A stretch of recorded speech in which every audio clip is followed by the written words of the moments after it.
अस्सलाम वालेकुम फ्रेंड्स, क्या हाल है। उम्मीद करती हूँ आप सब खैरियत से होंगे, जाओंगे खुश होंगे, खैर वाफियत से होंगे। आज की वीडियो में मैं आपके साथ बचे हुए पीसेस का इस्तेमाल करते हुए 5 साल की बच्ची के लिए बहुत प्यारा सा फ्रॉक डिज़ाइन शेयर करूँगी, जो कि मुझे उम्मीद है अगर आपने स्किप किए बिना एंड तक देखा तो एक तो आपको इसके बनाने का तरीका समझ आ जाएगा और दूसरा ये कि ये आपको पसंद भी बहुत ज़्यादा आएगा।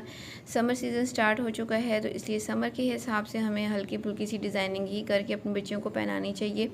डिज़ाइनिंग ऐसी होनी चाहिए जो हल्की फुल्की भी हो और उसके साथ साथ खूबसूरत भी हो, बिल्कुल रेडीमेड स्टाइल की लुक आए। तो उसके लिए मैंने यहाँ पे ये पीसेस का इस्तेमाल करना है। पीसेस मेरे 2 अलग अलग ड्रेसेस के हैं। प्लेन फैब्रिक अलग से है, मैंने मैचिंग करते हुए लिया है और इसके साथ मैंने बहुत ही प्यारा सा फ्रॉक बनाना है, जो कि मुझे उम्मीद है आपको ज़रूर पसंद आएगा। आपने वीडियो को स्किप किए बिना एंड तक देखना है।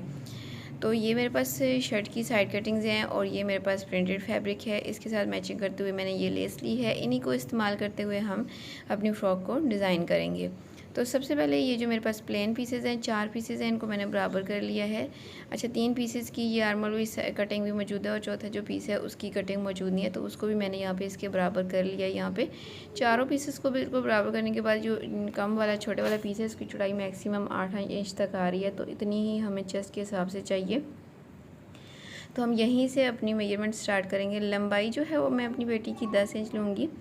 तो पहले मैं 10 इंच के हिसाब से यहाँ पे मार्क कर लेती हूँ लंबाई के हिसाब से। अच्छा, ये मेरे पास 4 पीसेस हैं, 2 पीसेस फ्रंट के होंगे और 2 पीसेस बैक के होंगे। हो सकता है कि आपको कैमरे में वाज़ेह नज़र ना आ रहा हो कि एक पीस जो है उसकी चौड़ाई यहाँ पे कम है, लेकिन अभी आपको कटिंग करते वक्त अंदाज़ा हो जाएगा। अच्छा, यहाँ से अब सबसे पहले तो क्योंकि ये सेंटर में पीसेस हैं तो सेंटर में हमारी फ्रंट और बैक दोनों साइडों पे ना सिलाई आएगी। तो इतना हिस्सा जितना सिलाई के अंदर जाना है ना, वो मैं यहाँ पे आपको मार्क करके बता देती हूँ। अब जो मेजरमेंट करनी है ना, इस सिलाई से आगे हमने करनी है, ठीक है जी। तो 5 इंचज़ हम शोल्डर लेंगे। कंधे का हमने मार्क किया है 5 इंच पे और जो आर्मल है उसको हमने 5.5 इंच यानी 5.5 इंचज़ पे हमने आर्मल लिया है और यहाँ से हम इसका इस तरीके से स्क्वायर शेप बनाएंगे। अब चेस्ट के लिए मेजरमेंट करेंगे तो चेस्ट जो है वो तकरीबन 7 इंचज़ तक हमें चाहिए। तो मैं यहाँ पे ये सारा ही ले लेती हूँ, 1-2 पॉइंट ही एक्स्ट्रा हैं और यहाँ पे जितनी चौड़ाई ऊपर वाले पीस की आ रही है ना 6.5 इंच तक, इतनी ही हमें इसकी चौड़ाई चाहिए अपनी फ़्रॉक की चेस्ट की। तो शेप मैंने बना ली है। अब यहाँ से मैं आपको इसके गले के लिए मेजरमेंट करके बताऊँगी। यहाँ से ये देखें, अभी आपको शायद आसानी से नज़र आ गया हो। अच्छा, अब गले के लिए जो इसकी चौड़ाई है वो मैं 2 इंच रखूँगी। जो फ्रंट और बैक दोनों गले हैं और लंबाई जो है मैं फ्रंट साइड की बाद में थोड़ी सी गहरी कर लूँगी। 2 इंच ही मैंने यहाँ पे लंबाई रखी है क्योंकि ये बैक के गले के हिसाब से मैं कर रही हूँ मार्किंग। फ्रंट साइड के जो गला है उसको हम 1 इंच तक बाद में थोड़ा सा गहरा कर लेंगे। अब जितनी मैंने मार्किंग की है पहले इसके ऊपर से मैं कटिंग कर लूँगी। अब यहाँ तक आपको कुछ भी समझ आया हो, वीडियो पसंद आ रही हो तो वीडियो को ज़रूर लाइक कीजिएगा। वीडियो पसंद आने की सूरत में वीडियो को लाइक करने के साथ साथ अपने दोस्तों के साथ शेयर भी ज़रूर किया करें, ताकि इस तरह की इन्फॉर्मेटिव वीडियोस आपके दोस्तों को भी मिलती रहें और वो भी इससे फ़ायदा उठा सकें। यहाँ पे मैंने पेटी की कटिंग कर ली है कंप्लीट। अब मैं यहाँ पे जो बैक पार्ट है ना, वो मैं आपको बता दूँ कि कहाँ तक मैंने सिलाई लगानी है। ऊपर से 3 इंच तक मैंने हिस्सा छोड़ देना है ओपन ही, और इससे नीचे वाला जितना हिस्सा है उसको मैंने यहाँ इस तरीके से सीधी सिलाई लगा के इसको मैंने जोड़ लेना है। तो 2 पीसेस यहाँ पे मैं फ्रंट बैक साइड की हटा लेती हूँ, साइड पे करती हूँ। इसके बाद फ्रंट साइड का जो गला है उसको थोड़ा सा हम गहरा करेंगे 1 इंच तक, और वही राउंड शेप जो मैंने पहले कटिंग की हुई है उसी हिसाब से मैं यहाँ पे इसकी राउंड शेप को गहरा कर लेती हूँ। और अब इसकी भी सेंटर में सिलाई लगनी है यहाँ पे 1/2 इंच के हिसाब से। इस तरीके से मैं यहाँ पे भी सिलाई लगा लूँगी। फ्रंट और बैक की ये सिलाइयाँ मैं कंप्लीट कर लूँगी। बैक साइड की सिलाई लगाने के साथ साथ इसकी मैंने ऊपर से फोल्डिंग भी कर लेनी है। अब ये जो प्रिंटेड पीस है इसकी जो मैंने चौड़ाई रखी है ना घेर के लिए 12 साढ़े 12 इंच तक रखी है, क्योंकि नीचे इसकी फ्रिल भी लगेगी। तो ये मेरे पास डबल में फोल्डेड है। पहले मैं इसको सेंटर में से 2 हिस्सों में डिवाइड करती हूँ, क्योंकि इसका जो प्रिंट है ना वो ऊपर नीचे आ रहा है। तो इस तरह का प्रिंटेड फैब्रिक हो तो उसके जो फ्लावर्स होते हैं ना उनका रुख ज़रूर चेक कर लिया करें। ये फ्लावर्स का रुख हम ऊपर की तरफ करेंगे तो मैं इसको सीधा ही जो है ना वो फोल्ड करूँगी, ताकि मुझे आसानी से नज़र आ सके इसकी उल्टी सीधी साइड कौन सी है। देखें, दोनों के फ्रंट और बैक के जो पीसेज हैं दोनों के फ्लावर्स का रुख मैंने एक तरफ किया है। और अब फिर से मैं बताती हूँ, इसकी जो चौड़ाई है वो 12.5 इंच है और जो लंबाई है जो लंबाई है वो 12.5 इंच है। चौड़ाई जो है वो फोल्डेड 11 है और खोलने के बाद 22 इंच की चौड़ाई आ रही है। इसका घेर इतना खुला नहीं होता है क्योंकि इसके नीचे फ्रिल भी लगती है और इसका जो घेर है वो भी हल्का सा राउंड शेप में होता है, तो इसलिए इतना खुला घेर जो है वो अच्छा नहीं लगता है। इसलिए कम ही घेर रखें। अगर आपके पास फैब्रिक ज़्यादा है तब भी आपने घेर को कम ही रखना है। वैसे हम अपनी चेस्ट का डबल रखते होते हैं घेर को। यहाँ से नीचे से 3 इंच पे लंबाई के रुख पे मैंने मार्क करके ओपन साइड से तो इसकी मैंने गोलाई कर ली है। अब ये वाले जो पीसेस बच के हैं, ये छोटा पीस हटा के ये बाकी जो 3 पीसेस हैं ना, इनको मैं इनकी जो चौड़ाई है ना वो बराबर कर लेती हूँ। लंबाइयाँ भी बराबर हैं, लंबाई का कोई इशू नहीं है, कम ज़्यादा हो सकते हैं क्योंकि बाद में मैंने इन सारे पीसेस को ना आपस में ज्वाइन कर लेना है। तो लंबाई यहाँ पे इन पीसेस की जितनी भी है वो मैं सारी ले लेती हूँ और चौड़ाई जो है वो मैं यहाँ पे इसकी बराबर कर लेती हूँ। यहाँ से पहले मैं इसकी चौड़ाई को बराबर करती हूँ और फिर मैं इसको मेजर करके बताती हूँ कि ये टोटल इसकी चौड़ाई कितनी है।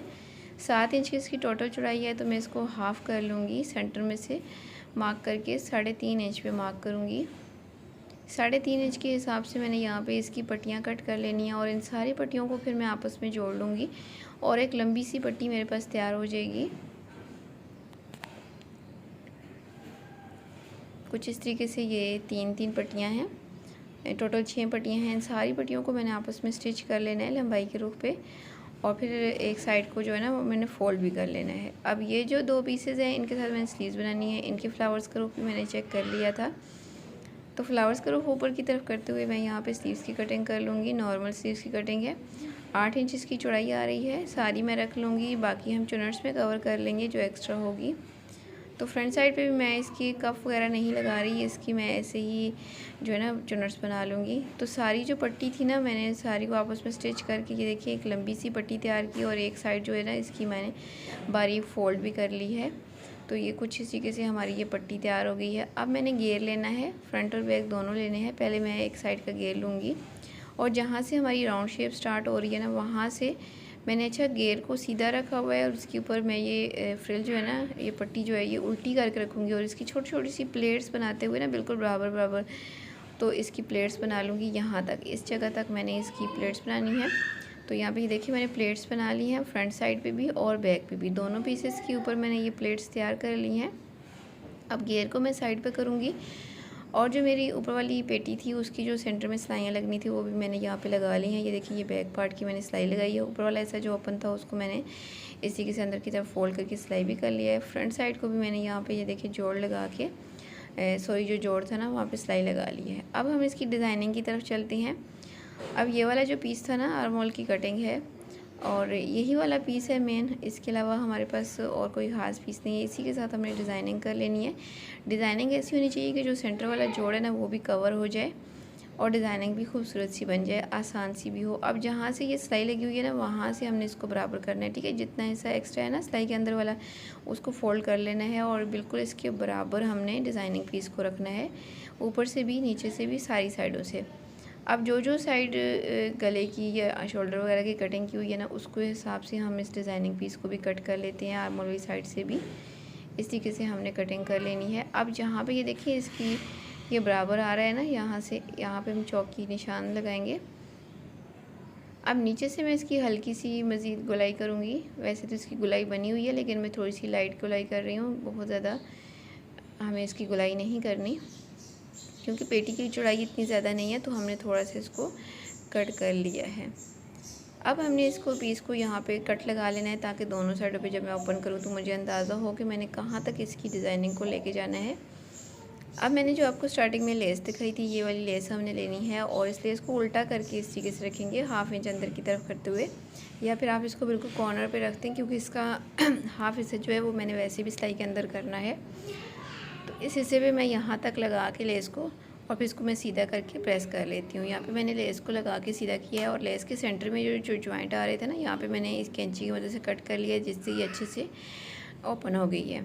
अच्छा, अब ये डिज़ाइनिंग पीस तैयार हो गया है। अब हमने अपना जो पेटी है ना उसकी उल्टी साइड रखनी है, ठीक है। उल्टी साइड पे हमने डिज़ाइनिंग पीस को भी उल्टा करके रखना है, दोनों की उल्टी साइड ऊपर की तरफ करनी है और इस तरीके से हमने बराबर करके तो इसके गले के बराबर में एक सिलाई लगा लेनी है।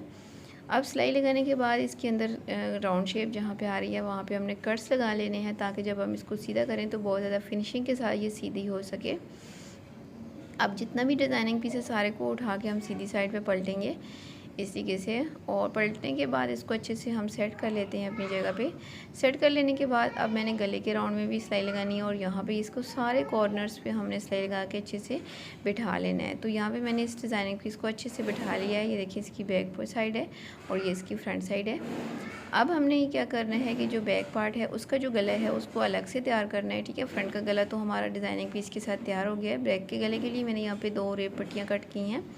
इन्हीं रेप पट्टियों को मैं यहाँ पे दोनों साइडों पे लगा लूँगी, यानी जो बैक साइड के 2 साइडें हैं ना उसकी दोनों साइडों पे मैं यहाँ पे ये रेप पट्टियाँ लगा के तैयार कर लूँगी। और फिर इसको बाद मैं फ्रंट और बैक को दोनों साइडों को अंदर सीधी साइड रखते हुए शोल्डर की सिलाई कंप्लीट कर लूँगी, ठीक है जी। शोल्डर की सिलाई मैंने यहाँ पे कंप्लीट कर ली हैं और अब यहाँ पे मैंने घेर स्टिच करना है। तो उसके लिए मैंने यहाँ पे पेटी को ओपन करके रखना है और सबसे पहले मैं बैक पार्ट को दोनों साइडों को यानी घेर और पेटी की दोनों की सीधी साइड को अंदर की तरफ रखते हुए यहाँ पे हल्की हल्की सी चनट्स बनाते हुए यहाँ पे मैंने घेर को स्टिच करना है। और जब मैं फ्रंट साइड का घेर लगाऊंगी तो ये जो लेस है आपको ऊपर की तरफ उठी हुई नज़र आ रही है ना, ये इसको हम उठा लेंगे ताकि जो हमारी सिलाई लगे ना वो इस लेस के नीचे नीचे लगे। लेस जो है वो सिलाई के अंदर नहीं आनी चाहिए, ठीक है।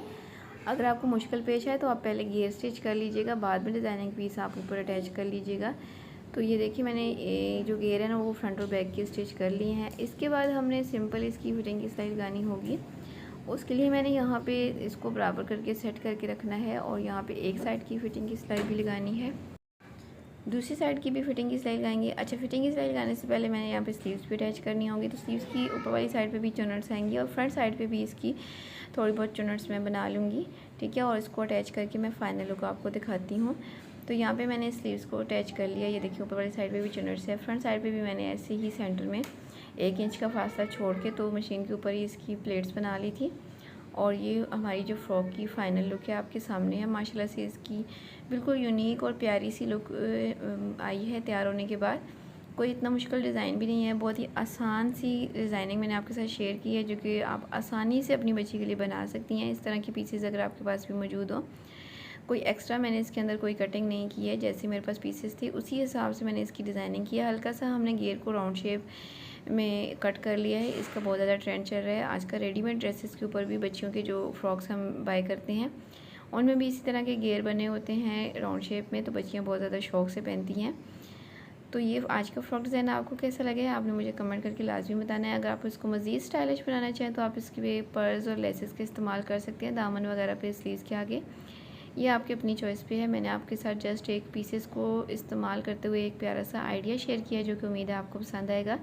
अगर आपको मज़ीद इस तरह के आइडियाज़ चाहिए पीसेस के साथ किस तरह से आप अपनी बच्चियों की प्यारे प्यारे से ड्रेसेस बना सकती हैं, तो मैंने अलग से प्लेस लिस्ट बनाई हुई है baby frock cutting stitching with left over pieces के नाम से।